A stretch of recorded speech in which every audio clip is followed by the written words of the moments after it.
Jeep Avenger je šik mestni avto, ki je izjemno prijeten za vožnjo in se precej uspešno spopada tudi z nekoliko zahtevnejšimi vozniškimi izzivi. To smo tekom našega testa električne različice ugotovili sami, pa tudi naši gledalci so nam pritrdili, ko smo skupaj z njimi opravili intenziven test Avengerja v zavetju čudovitih gozdnih cest. Ampak doslej smo se ukvarjali z električno različico. Jeep pa ponuja tudi alternativo za tiste, ki recimo v večstanovanjski stavbi nimajo možnosti domačega polnjenja ali pa jim investicija v električen avto preprosto predstavlja previsok vstopni strošek. Za približno pol cene oziroma za dobrih 20 tisočakov v ponudbi najdemo tudi bencinskega Avengerja.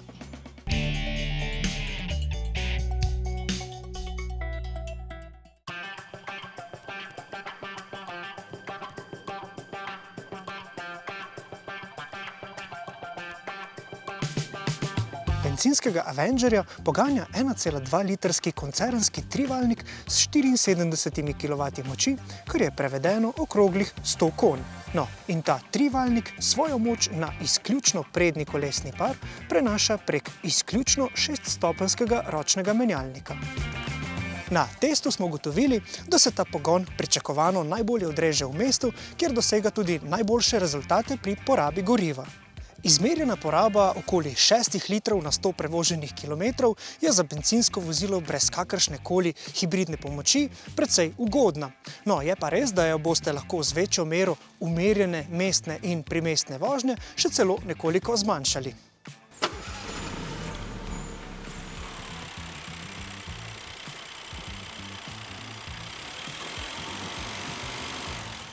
Ker je bencinski pogon v primerjavi z električnim pri Avengerju za približno tretjino šibkejši, boste ob priganjanju ugotovili, da je njegov karakter dokaj robusten. In čeprav gre v prvi vrsti za mestni avtomobil, mi menimo, da mu nekoliko bolj robusten zvok pravzaprav zelo pristoji. Še vedno gre namreč za Jeepa, pa čeprav tokrat 4-kolesnega pogona nimamo na voljo.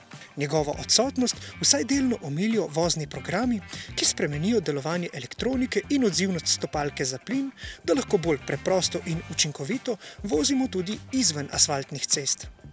Vožnja Avengerja torej tudi v bencinskem svetu ostaja lahkotna in prijetna.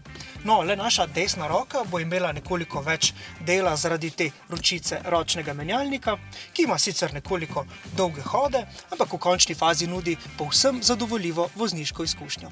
In prav ta zelo lično oblikovana ročica je pravzaprav edina sprememba v notranjosti v primerjavi z električnim Avengerjem, kjer lahko na tem mestu najdemo tisti predal z zanimivim načinom zapiranja. In kot zanimivost, ta maska s 7 značilnimi Jeepovimi režami tudi pri bencinski različici ostaja zaprta. To omogoča boljšo aerodinamiko, zrak za hlajenje pa doteka izključno prek te spodnje odprtine. No in to pomeni, da bencinske in električne različice z izjemo nekaj značk ne bomo mogli ločiti.